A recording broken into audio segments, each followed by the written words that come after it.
한 쌍의 커플이 여자의 전 남편을 살해하려는 계획을 짜고 있습니다. 비앙카의 동기는 매우 간단한 이유였고 그녀는 남자를 조종하는 데 능숙했습니다. 그녀는 새로운 남편을 꼬셔서 전 남편을 없애버릴 계획이었습니다. 하지만 그들의 계획은 예상했던 것처럼 흘러가지 않았습니다. 결국 그들의 행동의 결과는 한 사람이 아니라 모두를 산산조각 내버릴 것입니다. 비앙카는 멜버른의 블랙 위도우로 알려져 있습니다. 블랙 위도우는 검은 과부 거미에서 따온 것으로 이 거미는 짝짓기 후 수컷을 잡아먹기 때문입니다. 즉 자발적인 과부라고 볼 수도 있습니다. 1986년에 비앙카가 호주에서 태어났습니다. 어른이 된 그녀는 언제나 자신감 넘치는 여성이 됐습니다. 그녀의 전남편인 마이클은 1990년에 태어났습니다. 그 둘은 만나자마자 금방 관계가 깊어졌습니다. 비록 둘은 공식적인 혼인을 하지는 않았습니다.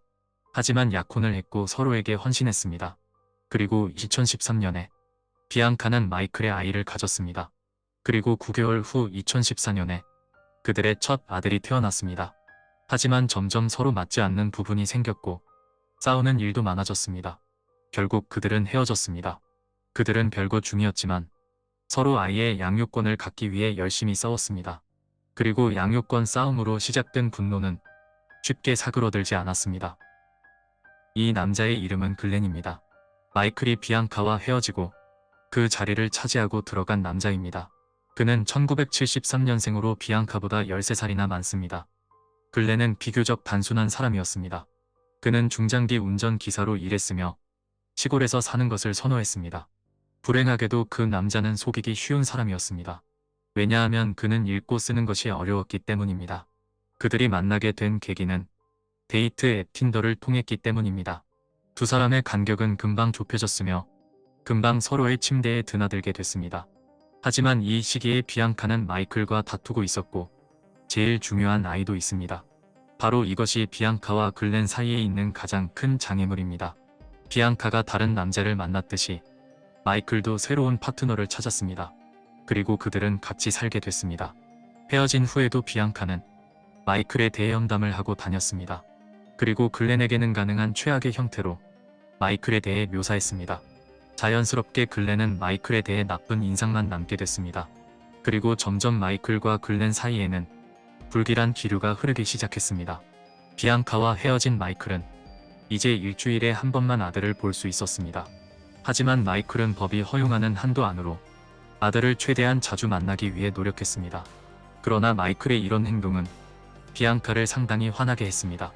비앙카가 화가 나면 글렌도 같이 따라 화를 냈습니다. 2016년 2월 비앙카는 글렌과 약혼을 했습니다. 하지만 그들의 약혼에는 이상한 조건들이 있었습니다. 그녀는 모두 계획하고 있었고 자기 시나리오대로 움직이도록 글렌을 훈련시켰습니다. 그녀는 글렌에게 마이클에게 복수하라고 요구했습니다. 그리고 그에게 가족을 보호할 줄도 모르고 마이클에게 복수할 배짱도 없다고 말했습니다. 그리고 비앙카는 부부 관계를 포로로 사용했습니다.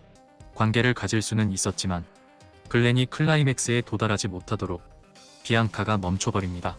이러한 생활을 지내는 글렌은 마이클을 더욱 증오할 수밖에 없게 됐습니다. 그리고 2016년 3월 12일 결국 돌이킬 수 없는 일이 생겼습니다. 2016년 3월 12일 오후 7시 32분 당국에 끔찍한 전화가 걸려왔습니다. 한 여성이 겁먹은 목소리로 남자친구가 집에서 공격당했다고 합니다. 현장에 도착한 경찰관들은 매우 끔찍하고 복잡한 이야기를 직면해야 했습니다. 한 남자가 무기를 들고 집에 찾아왔습니다. 그리고 그녀의 남자친구가 무기를 가지고 문을 열자마자 싸움이 벌어졌습니다. 보통은 한 사람의 승리로 끝났을 것입니다. 하지만 뜻밖에도 이 싸움으로 두 사람이 목숨을 잃었습니다. 두 사람은 바로 마이클과 글렌이었습니다. 글렌과 마이클이 싸우고 마이클이 먼저 쓰러졌지만 글렌도 피를 너무 많이 흘린 상태였기 때문에 마이클의 여자친구를 공격한 후 그도 쓰러졌습니다. 3월 12일 저녁에 마이클과 글렌의 인생은 끝이 났지만 이번 사건의 이야기는 이제 시작입니다. 수사관들이 시간을 들여 조사한 결과 이건 정말 정신 나간 짓이었습니다. 모든 것은 원초적이고 본능적인 감정에서 시작됐습니다. 비앙카는 글렌을 만나기 전부터 아들의 양육권을 잃는 것에 대해 걱정했습니다. 그리고 그녀는 이 문제를 해결하는 유일한 방법이 떠올랐습니다. 바로 마이클을 이 세상에서 지워버리는 것입니다. 그녀가 보잘것없는 남자인 글렌과 만나게 된 이유입니다. 추가로 글렌이 순진하고 잘 속는 사람이었기 때문에 비앙카 입장에서 이용하기에도 좋았습니다. 그리고 이걸 이용하여 글렌에게 마이클에 대한 증오를 심어줬습니다. 그리고 앞에서 말씀드린 부부 관계를 통해 이것을 더욱 확실히 했습니다. 비앙카는 가족과 아들을 구하기 위해 마이클을 없애야 한다고 글렌을 세뇌시켰습니다. 완전히 그녀의 손바닥에서 놀아나게 된 글렌은 이제 비앙카와 함께 계획을 세우기 시작했습니다. 하지만 하나 문제가 있었습니다. 비앙카는 마이클과 연결된 것들이 많았고 일이 벌어진다면 제일 먼저 의심받을 동기도 있었습니다. 그래서 비앙카는 글렌에게 오직 혼자서 처리를 하라고 했습니다. 이를 완벽하게 수행하기 위해서 비앙카와 글렌은 마이클의 집이 있는 곳에 약도도 만들었습니다. 보시듯이 대충 그린 것 같지만 꽤나 구체적인 세부사항들이 들어가 있습니다. 개가 있는 곳이라든지 CCTV가 있는 곳도 체크했습니다. 비앙카 커플은 꽤 오랫동안 마이클을 없앨 계획을 했습니다. 글렌이 계획을 수행하는 동안 비앙카는 어머니의 집에 갔습니다. 당연히 그녀는 완벽한 알리바이를 만들기 위해서입니다. 하지만 그들의 계획은 시작부터 엇나갔습니다. 계획을 실행할 시간에 마이클은 집에 없었습니다. 글렌은 주말 내내 집 밖에서 그를 기다렸습니다. 그리고 그 시간대에 많은 대화를 녹음하곤 했습니다. 거의 대부분이 비앙카와의 대화였습니다. 그리고 이 녹음이 그들의 유죄를 입증할 증거가 됩니다. I hope you do. I want to celebrate. I bought you a present. I want to celebrate too. Friggin' trust me. Just don't get all funny after the job. Yeah, I'll try. Finish this job and move on. Let the future be better. And can we have sex tomorrow night? I don't know. It depends if we're celebrating or not. Oh, I love you.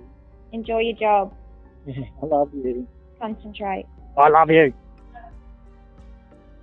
Concentrate. Don't stuff up. Pay attention. Yeah, I will. I love you. I know. So everything I'm okay? really disappointed. I was hoping you got work. Yeah, me too. I'm sorry. I know.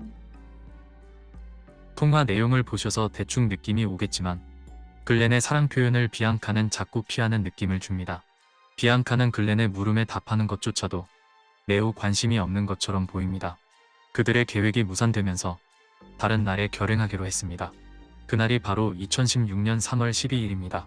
그리고 비앙카는 거짓 알리바이를 만들기 위해 글렌의 휴대폰으로 가짜 메시지를 보내기도 했습니다.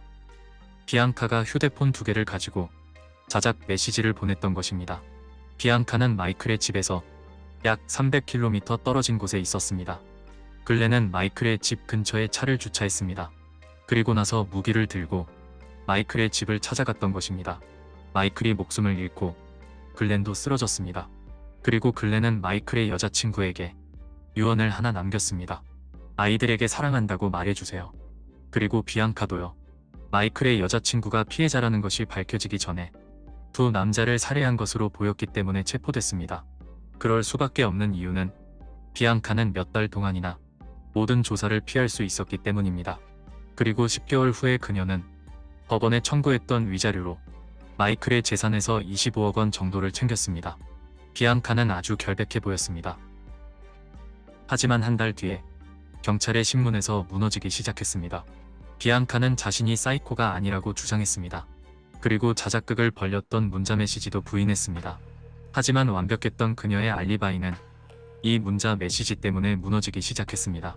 글렌은 문맹에 가깝기 때문에 맞춤법을 굉장히 많이 틀리는 반면에 이 문자 메시지에서는 전혀 그런 점이 보이지 않았기 때문입니다.